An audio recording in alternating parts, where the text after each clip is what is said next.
함께해 주셔서 감사드립니다. 특히 우리 김경수 지사님 건강관리 잘하십시오. 저도 광화문에서 2016년에 열 며칠 이렇게 있었는데 되게 잠을 잘 수가 없어요. 지하철이 땅을 막 흔들기 때문에 밤에 잠을 못 자겠더라고요. 지금 당장 탄핵을 하든지 안 하든지 또는 언제 하든지 이것은 헌법재판소가 적절하게 잘 할 거라고 저는 믿습니다. 일부 국민의힘에서 기대하는 것처럼 탄핵이 기각된다. 그래서 대통령이 다시 직무에 복귀한다. 어떤 일이 벌어지겠습니까? 그건 공식적으로 헌법재판의 이름으로 앞으로 대통령은 아무 이유도 없이 국민을 계몽시키기 위해서 그냥 필요할 때 아무 때나 군을 동원해서 계엄령을 선포해도 된다는 얘기 아닙니까? 정치인의 한 사람으로서 저희도 책임감을 느낍니다. 어떻게 우리는 아무 잘못이 없이 그들만의 잘못이라고 할 수 있겠습니까? 우리의 책임도 적잖이 있다고 생각합니다. 이쪽으로 왔다 그냥 가도 대표님 네, 파이팅. 네, 화이팅! 감사합니다. 예. 대표님께서 여기를 정식으로 다시 오시는 일이 없도록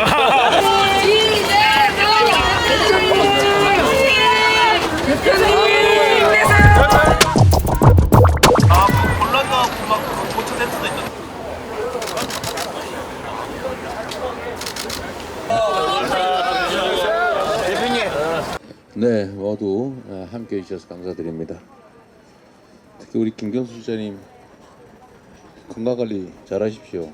우리 김 지사님 건강 많이 해치기 전에 이 상황이 정리되어야 될 텐데 걱정입니다. 저도 광화문에서 2016년에 열 며칠 이렇게 있었는데 되게 잠을 잘 수가 없어요. 지하철이 땅을 막 흔들기 때문에 밤에 잠을 못 자겠더라고요. 낮에도 못 자고 밤에도 못 자고.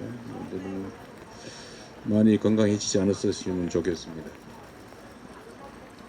네, 뭐 다 말씀하셨습니다만 이 나라가 노란의 위기에 처할 때마다 우리 국민들께서 또 백성들이 나서서 구했습니다. 이번에 이 사태도 지금 많은 분들이 불안해하고 또 심지어 다시 귀환할 경우에 어떤 일이 벌어질까에 대해서 공포감을 느끼고 있기도 합니다. 노상원이 작성했다는 그 수첩 내용에 보니까 1차로 500명을 수거해서 연평도 가는 바다 위에서 배를 폭파해서 다 죽일 건데 2차, 3차, 10차까지 5천에서 10,000명 정도를 더 수거해가지고 이걸 죽여야 되는데 1차와 같은 방법으로 죽이면 문제가 있을 수 있어서 다른 방법이 뭘까 이런 고민하는 장면이 나옵니다. 한국판 킬링 필드를 만들려고 했던 거죠. 뭐 이런 일뿐만이 아니라 뭐 국제적인 신뢰 또 경제 상황 뭐 여지없이 추락할 겁니다. 21세기 선진국 대한민국을 군정을 하겠다. 군인으로 통치하겠다고 한 거 아닙니까? 검찰 통치도 부족해서 확실하게 군을 통해 통치하겠다 이렇게 마음을 먹었던 건데 이 상황이 지금 끝난 게 아니라 언제든지 다시 재발할 수 있는 상황이라는 점에서 또는 꼭 그렇게 되지 않더라도 엄청난 혼란이 발생할 수 있다는 사실 또 그 결론에 이르기까지 지금과 같은 이런 혼란이 계속될 수밖에 없다는 사실이 아마도 우리 국민들께 엄청난 불안과 공포감을 심고 있는 것 같습니다. 사실 저는 최근에 이 정치라고 한지 뭐 그리 길지 않았습니다만 대체 정치를 왜 하나 이런 생각이 들 때가 많습니다. 공동체의 최소한의 기본적인 질서를 유지해야 되지 않습니까? 공동체의 안전을 보장해야 되고 그 속에서 우리 국민들께서 더 나은 삶을 살 수 있도록 만드는 것이 바로 정치이고 그 정치를 하라고 국민들이 가진 권력을 선출직 또는 임명직 공직자들한테 맡긴 것이 바로 민주공화국의 기본적 원리일 겁니다. 그런데 국민들에게 위임받은 잠시 맡겨진 권력을 가지고 영구적 권력 행사를 꿈꾸면서 국민들을 향해서 국민이 맡긴 총구를 들이댔다고 하는 게 믿겨지지가 않습니다. 어떤 특정 소수가 그런 황당무계한 꿈을 꾸는 정신 나간 행태를 보였다고 쳐도 수십, 수백, 수천, 수만 명이 모여있다는 정치 집단 국민의힘이라고 하는 정치 세력이 대체 대한민국 기본적 헌정 질서를 파괴하는 이런 중대범죄, 대통령조차도 굴소추 특권에서 제외되는 이런 내란 군사 반란죄를 범한 이런 행위에 대해서 책임을 느끼기는커녕 이를 비호한다는 게 도대체 이해가 되십니까? 대한민국은 민주공화국이라고 되어 있지 않습니까? 국민이 주인인 나라이고 모두를 위한 나라이지 특정 계층을 위한, 특정 계급을 위한 나라가 아니라는 것입니다. 그런데 이 민주공화국에 우리 국민들의 주권을 정치적으로 대신 행사하는 정치 집단이 이 헌정 질서를 통째로 파괴하고 국민들을 집단 살상하겠다고 했던 그 행위를 옹호하고 있습니다. 그에 대해서 책임을 묻자고 하는 것에 대해서 합법적 절차를 비난합니다. 그리고 그 합법적 권한을 행사하는 국민의 대리인들을 겁박합니다. 그러고도 이 나라의 국민의 정치적 의사를 대변하는 정치 조직이라 할 수 있겠습니까? 저는 이게 더 걱정입니다. 지금 당장 탄핵을 하든지 안 하든지 또는 언제 하든지 이것은 헌법재판소가 적절하게 잘 할 거라고 저는 믿습니다. 국민적 상식에 역사적 소임에 어긋나는 그런 결정을 어떻게 하겠습니까?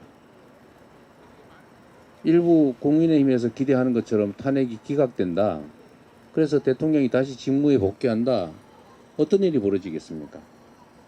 그건 공식적으로 헌법재판의 이름으로 앞으로 대통령은 아무 이유도 없이 국민을 계몽시키기 위해서 그냥 필요할 때 아무 때나 군을 동원해서 계엄령을 선포해도 된다는 얘기 아닙니까?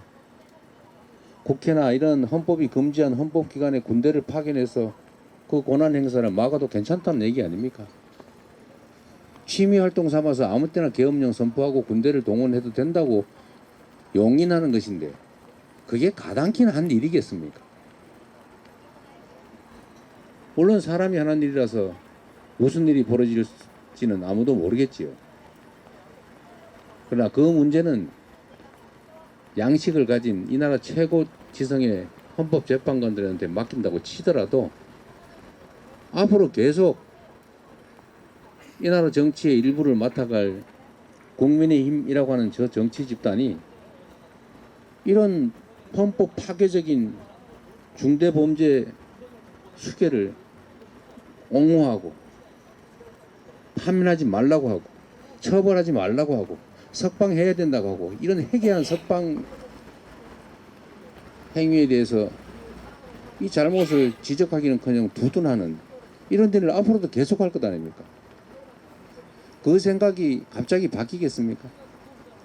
바뀌는 척 할 수 있겠죠. 제가 말씀드린 것처럼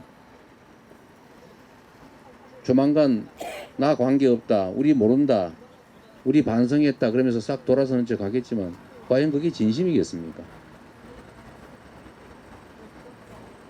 정치를 맡고 있는 정치인의 한 사람으로서 저희도 책임감을 느낍니다.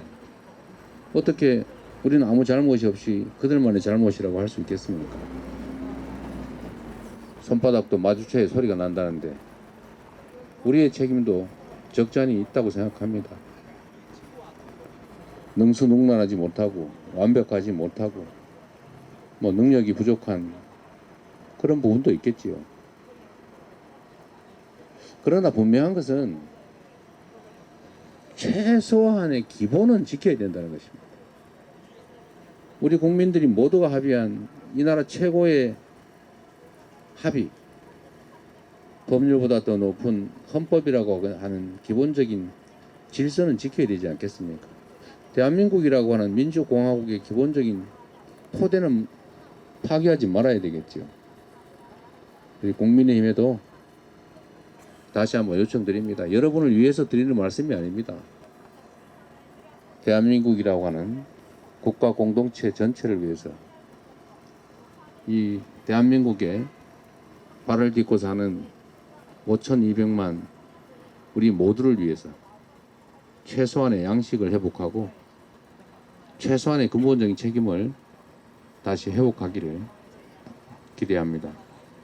그리고 우리 국민 여러분, 우리는 지금까지도 그래왔던 것처럼 앞으로도 이 위기를 슬기롭게 이겨낼 것이고 또 이보다 더 큰 위기가 도래하더라도 우리는 반드시 이겨내고 더 나은 세상을 만들어 낼 것입니다. 고맙습니다. 예, 감사합니다. 이제 마지막으로 이제 말씀은 다 마치고요. 경복궁역이고 대전청사 앞입니다.